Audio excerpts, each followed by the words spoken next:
mening. Ik heb geen mening over welke regering er zit in Aruba. Of het de partij van premier Eman is of de partij van voormalig premier Cruz. Ik zit daar neutraal in. Dat is echt aan de kiezer van Aruba.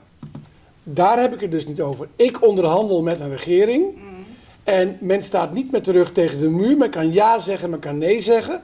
Waarom wij dit doen, is Aruba heeft nu andere regels dan Curaçao en Sint Maarten. En hoe komt dat? Aruba kent natuurlijk, en dat vieren we ook dit jaar, en denken we ook dit jaar, al 40 jaar een soort van status aparte. Letterlijk. In het verleden noemen we het status aparte, inmiddels noemen we dat anders. Maar Aruba... Dat heeft Aruba status aparte nu. Ja, nee, maar nu is het een land. Het heeft nu geen status aparte meer, het is nu gewoon een land. Dat is nog verdergaand dan status aparte. Alleen, doordat Aruba voor 10-10-10 een status aparte had en in 10-10-10 een land werd, maar Curaçao en Aruba, Curaçao en Sint Maarten, dat voor het eerst werden, hebben we toen in 10-10-10 dat geregeld voor Curaçao en Sint Maarten, maar niet voor Aruba.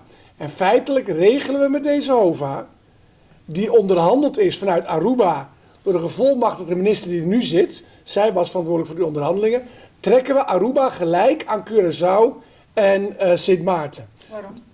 Nou, omdat wij vier landen op een gelijke manier in het Koninkrijk zitten.